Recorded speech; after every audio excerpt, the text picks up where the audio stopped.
Welcome back to the deep dive. Today we're strapping in to examine what might be the most underrated piece of equipment in all of sport. Not the shoes or the racket. Not at all. We're talking about the athlete's mind.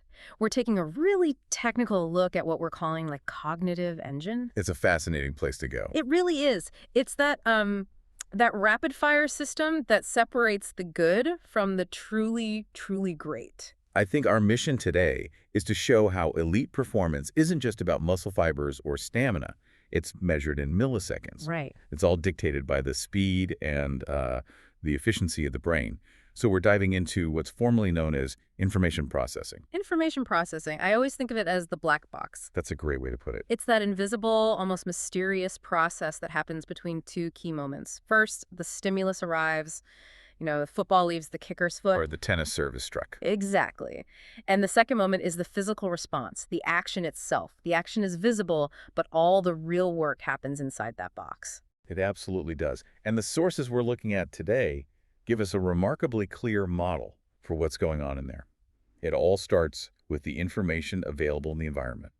Which they call the display. The display. That's stage one. Everything you can see, hear, or feel. The whole chaotic scene. Then you get to stage two, which is sensory information. That's what your sense organs, your eyes, your ears, actually manage to take in. And crucially, not everything from the display actually gets in. Not even close, which leads to stage three, the big bottleneck. Perception. This is where you interpret that raw data and try to make sense of it all. From there, interpretation leads straight to stage four, decision-making. This is the what do I do moment. Right. It's a comparison and recognition process. Right. The athlete asks, do I dive left or do I hold my ground? Then that chosen plan gets sent out. Through the nervous system, yeah. That's stage five, the effector mechanism, sending impulses to the muscles. And finally, stage six. The response, the actual physical action, which immediately creates new feedback. Yeah. And the whole cycle starts over again. What's so interesting to me is that the physical part, the movement time, is often just biology. But those cognitive steps, perception and decision-making. That's where the race is won or lost. They're highly trainable. And that takes us right to the first big challenge, doesn't it? Just managing all that input. But the sheer volume of it. Think about the absolute flood of data you face in a game. The crowd noise, the scoreboard, the ref, 21 other players moving. And somewhere in all that is the single critical movement of the ball. It's all incoming sensory information. How does the brain not just, crash? Right. Well, that initial data dump is huge. It all lands in a place we call the short-term sensory store, or STSS. Okay, the STSS. Think of it like a massive temporary holding bay. It has a huge capacity, takes in everything, but, and this is the key, the information vanishes in less than a second. So it's incredibly fleeting. Very. It's useless unless you pay attention to it. So the quality of the athlete is really defined by their cognitive filter. Precisely. That filter is called selective attention. It's the skill of zeroing in only on the relevant cues. The spin on the ball. The slight dip in an opponent's shoulder, yeah. And at the same time, ruthlessly filtering out all the noise, the crowd, the coach shouting, everything. So an amateur just sees a blur of movement and noise. But the elite athlete sees only the critical pattern. That's it. They use selective attention to find meaning in the chaos. Which brings us back to those middle steps. Detection, comparison, and recognition. We can call it the DCR process. ACR. Right. The goal is to move from perception, detecting, and recognizing the opponent's pattern to decision-making, comparing that pattern against thousands of stored examples and picking the right response. And the elite athlete makes that look like one single seamless step. Because their filter's just that good. Yeah. It makes the rapid decision possible. So once that vital information has been filtered and used in the moment, the next challenge is actually holding on to it. We're moving from immediate processing to building a permanent skill set. To memory. And we know the difference between, say, short-term memory, the STM, and the permanent library, which is the long-term memory, or LTM. The STM, for you listening, is kind of like a temporary clipboard.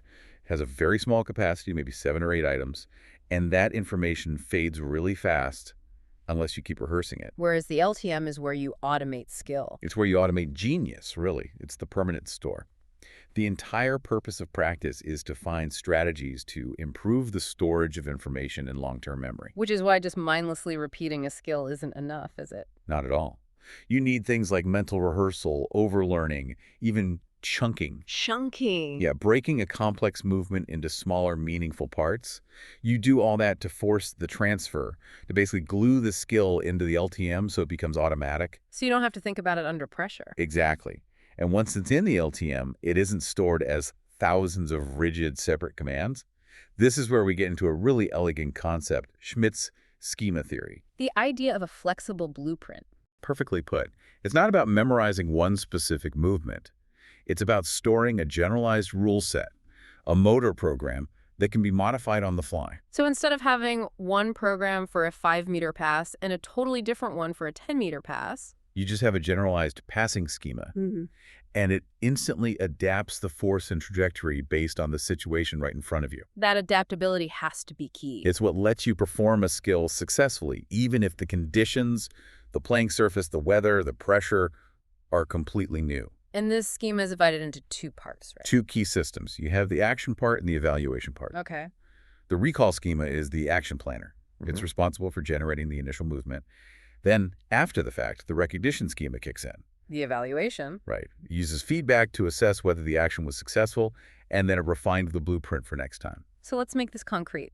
If I'm learning archery, what are the rules my schema needs to work? Okay, good example. The schema relies on 4 critical pieces of information.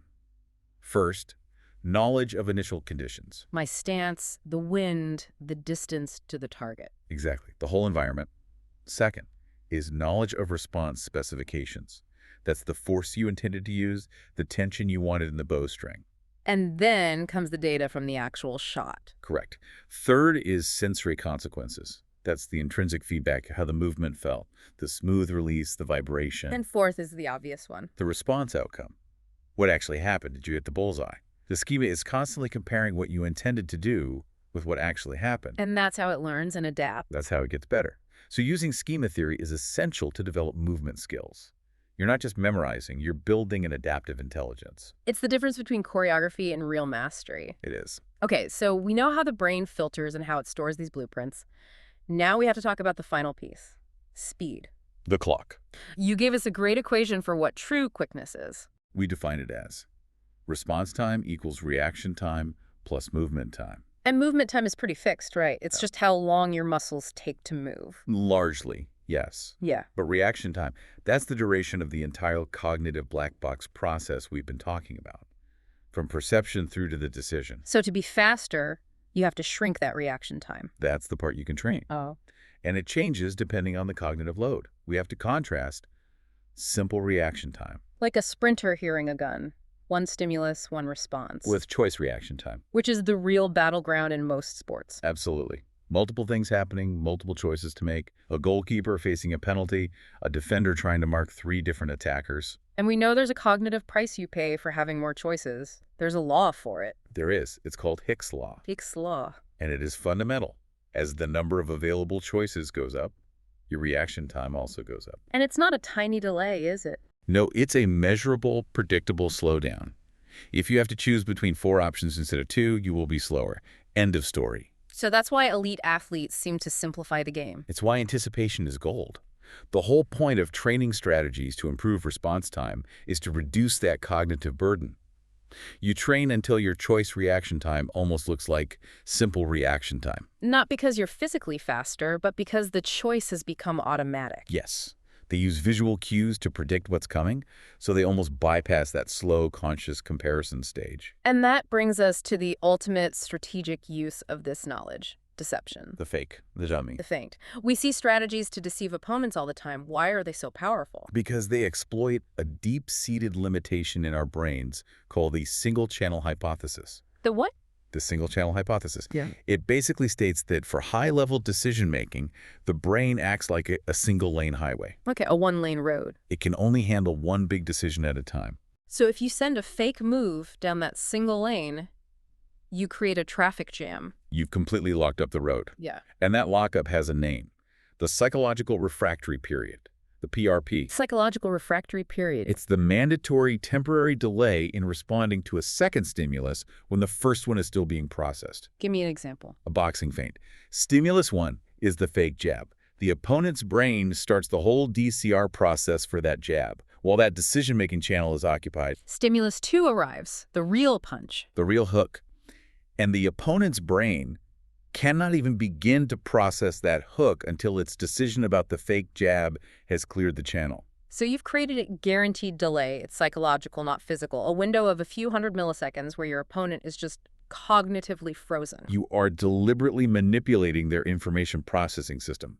It's turning a cognitive limitation into a weapon. It really proves that the unseen battle in sport is won by exploiting these predictable psychological delays. Absolutely. So if we pull all of this together, it seems like information processing is the entire unseen infrastructure of elite performance. It really is. Victory is driven by how well an athlete can filter the world with selective attention, how they build and adapt blueprints with schemas, And how they can minimize cognitive delays using Hick's law, or exploit those delays in an opponent using the PRP. The key takeaway seems to be that performance isn't static. It's this constant, rapid-fire cycle of perceiving, deciding, and adapting. And every single practice drill, every bit of feedback, is just fuel for that cycle. It's all about refining what happens inside that black box. And here's a final, maybe provocative thought for you to chew on.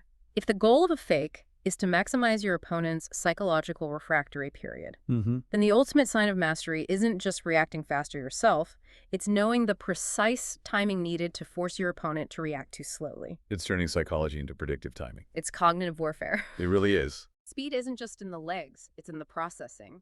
Access your cognitive blueprints at revisedirect.com.